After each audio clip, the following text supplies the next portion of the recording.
Ruby, welcome to Spark TV. Hello, this is so wonderful. I'm so excited to share your story. Let's dive straight in and tell everyone who you are and what you do. So, my name is Ruby Canning. I'm the owner and operator of Mavstar Photography, a rural and family photography business.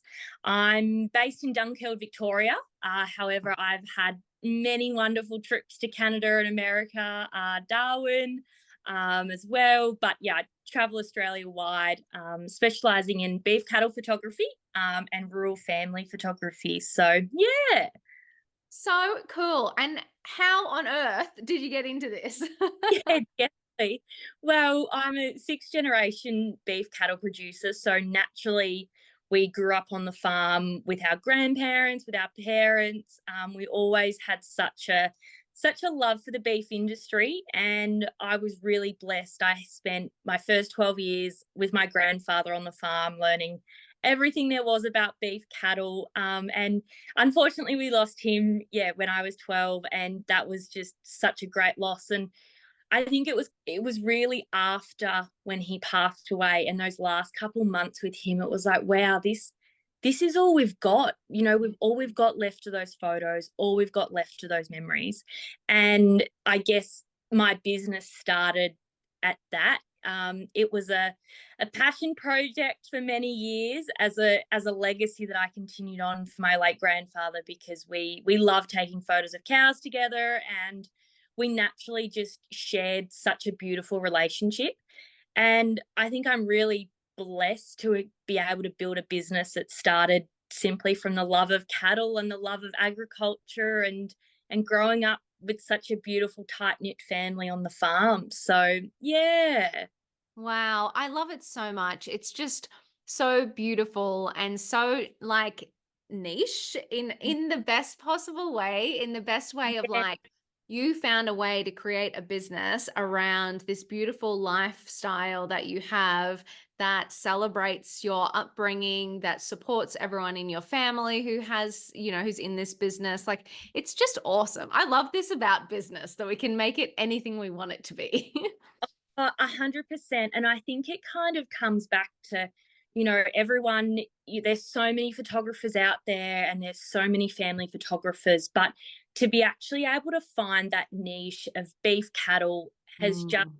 just elevated the business so much. And especially because we breed cattle, we show cattle. I also judge cattle around Australia with my father. So naturally, we grew up with such a good eye for cattle. So being able to entwine that in a business it's been incredible, actually. Yeah.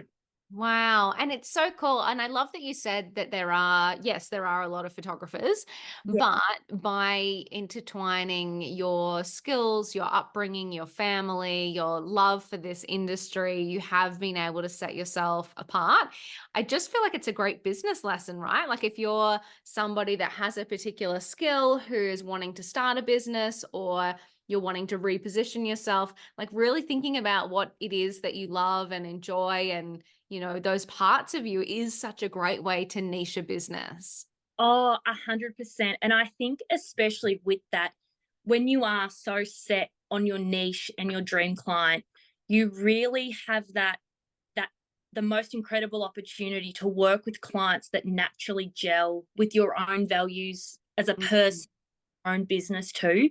So I think as someone that, I'm 25 years old, I've been photographing, well, since my grandfather was still alive. So we've naturally just grown up capturing those moments. But you really find the most incredible people to work with when they share the same values and the same importance of family and relationships and agriculture. And yeah, it's really special. I love it. Absolutely. And so how do people find you? You mentioned that you've had this great opportunity to travel the world. Are people looking for, photography for beef cattle, or do you approach them? Like how have you been able to reach people that are in this niche? Yeah, absolutely. Well, I'm especially from the and the American opportunities. I'm also a Canadian dual citizen, so Oh, there's cool. really cool to be able to travel and to work as well.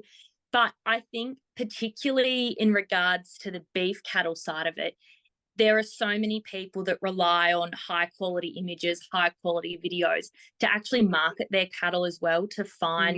find new buyers, find potential markets. So within the beef industry itself, there is such a need for high quality images. So typically people find me when they are looking for, they are looking for someone to photograph their cattle of a high standard, but also being able to incorporate their own values into an on-farm pastoral session as well. So, and I think especially at the moment with the way our agriculture industry is going, more and more people are wanting to know where their beef and where their food is coming from. So, Mm.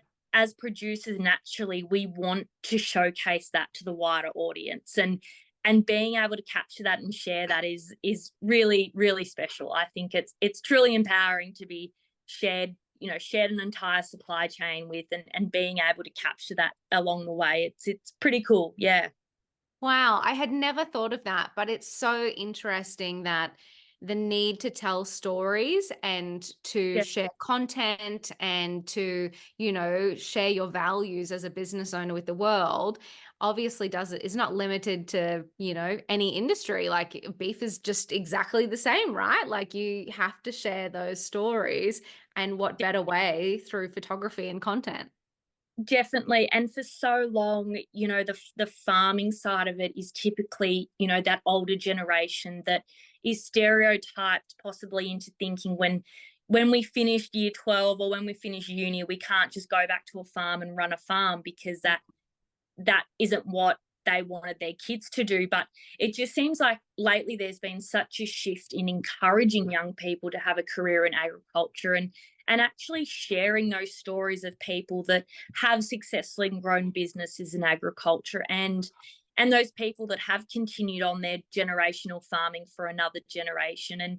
And they're the stories, as someone young in agriculture, I get so excited to share, because it's really special, that's for sure. And it's so interesting because I think, agriculture, whilst it's an industry that's been around forever, Yeah, it's too has to keep up with the modern world, and I love what you just said about, how, these young people, I guess, coming through. It's yeah, not just always about being the farmer or being the producer. Like there are other roles now that young people can play in making sure that the farm or the, producer, their story lives on. definitely. And I think there's so much of a part of it about educating people of where their food and produce comes from, because I'm sure there's so many kids that go to the milk section in the grocery store, and, oh, look, mum, we've got our milk for the week, without knowing Yeah. the produced it. And I think that's where working with rural families is so exciting, because you learn about them, you learn their values, and you can convey that through the form of photography. And you just, yeah, you meet you meet some people, and their stories are just worth sharing to the loudest levels of the world, because they're, yeah, just, you meet so many unique people along the way. That's so cool. And I mean, and it is interesting because I feel like in this day and age, it is those unique stories that Yeah, sell essentially, it is people more and more, whether it be the milk or the beef yeah. or, any product that we have, we really want to support other people in business. We want to support local where we can. We want to support sustainable as we can. So telling these stories is just so important. Yeah, absolutely. And I think that's where, again, with my niche of my photography, is that I'm really able to incorporate so many elements of the land in my work. When you look at my work, you'll notice I use a lot of the natural elements of light and shade, and the beautiful tree landscapes without a real artificial feel to them. And I think that's where growing up in agriculture is that we've spent hours under trees. We know how beautiful the natural light is. We've spent those hours in the paddock feeding cows until dark, and you feel what you capture. And I think that's what I love the most about being a rural photographer, and having that blessing of growing up in the agriculture industry too. And so you mentioned as well that you're also capture regional and rural families. Is it always hand in hand with the cattle imagery, or is it sometimes just capturing a family who lives regionally? Yeah, I definitely think there is a lot of crossover with my beef cattle clients and my family clients, but then as well, I also do photograph families simply because they enjoy my type of work. You know, it's been a word of mouth recommendation from another family down the road, and yeah, so definitely some clients are beef cattle and family clients, but others are, you know, wonderful families that get me to capture their family once a year for their updated family photos, or, you know, those generational photos that they've got their great grandparents that are still on the property. And it's, yeah, Yeah. it's, Wow, that's so cool. I love it. So, at what point, because you mentioned that you started taking the photos of the cattle with your grandfather yes. when you were 12 or 13? Oh my God. So, when did it become a business? What was that Yeah, moment? for sure. I think there was always this passion inside me that I had with my grandfather. I was like, I simply love cattle. I love photographing and I loved being with my pa. So when he passed away, it was the greatest loss we Mm, could ever go through as a farming family, and as any family that loses a loved one. And when I was growing up, I was always drawn to art. I was always creative. I was always thinking about something. And then I was really grateful that I received incredible scholarships to continue my schooling at Ballarat Grammar, wow. and had the most incredible art teachers that they would they would see a light in you that they nurtured. So it was probably, I reckon it was about year 11 and 12 that I was like, oh wow, this could be something. Mm, Slowly started to build up a few clients around that time, you know, with on farm photography. So mostly sale photography for cattle. I went to New Zealand to continue to start a degree in commerce. And then I was home for my first summer as a fresh 18-year-old, and I was actually in a really bad car accident. I broke my back and oh my received, God. yeah, so I had an absolute turn for the worst. And when you're 18, you're like, oh, your whole life is what Mm, do you do? And it was actually my photography that kept me from some of the darkest days of recovery. I remember my mum would drive me around the cows with my camera in the car, and I was super immobile, but I could still take a photo. And I was like, wow, this being a photographer has this incredible power to heal you mentally and to help physically as well. And I think that was when the light bulb moment hit for me. I was like, wow, if I can get through some of the hardest days of my life as an 18-year-old, very immobile with a broken back, and still find a love for getting outside of the animals and the camera, I just, yeah, that was a light bulb moment for me, really. Loved it ever since. Started Set up the business, have done it, I guess, as a side hustle for so long, because when you're young and you've got a business and you've bought your first house with your partner, there's so many cogs running. But yeah, so now confidently saying I photograph as a full-time photographer, and I'm self-employed, and it's pretty special. It's yeah, it's exciting. Oh my God. I am so impressed. I just think that that is so awesome. And kudos to mum for driving you around as well. Yes, yes, Gotta yes. love mums. Uh, Oh, I just yeah, love it. I'm so impressed, and I just love the story because it's one of passion, but also a journey, right? Like, going from that love of something to, a couple of clients to, huge life change, realizing that this is the thing and side yeah. hustle to fully fledged business. Like takes time, doesn't it? Oh, it takes so much time, and I think if anything, it just takes a lot of courage. Like you get so many people along Mm. the way that, especially probably in that older generation, that, you know, expect you to go to uni to get a degree, to go to straight into a corporate job. And I have got a degree. I've got a degree in business with a marketing major, and I think if anything, having jobs along the way in your early 20s across both, family owned businesses, corporate marketing jobs. I've done a stint in the cattle sale yards for a while as well with my partner around Australia. And you just, you take in so many different elements of the agriculture industry. So then when you're working with those clients that are in that industry, you've got your own experiences that you automatically connect with as well. So Mhm. I think there's just in agriculture, there's so many interconnections, and it's so easy for young people to get lost in the train of thought of, oh, I've got to go to uni, I've got to go into a grad job, I've got to do this, I've got to do that. And I think the sooner I realize that, wow, I can be self-employed doing what I love, your whole mindset changes in a whole different capacity of being positive and knowing your own strengths and knowing how, yeah, you can continue to better yourself as well. Totally. And I love that because there are so many learnings as a business owner. It's like, it is a degree in and of itself, right? Like running a Oh, business is a business degree. It's just, oh my God, there's a lot more at stake. definitely, definitely. And I think you've just got to be so open to so many different views at the start too. You'll get people that naturally don't believe in what you do, but then you get so many people that just want to back you 100%, and you get those incredible clients that come back year after year. And I've had some clients that I photographed for since I was probably, 16 or 17, and I still work for them now.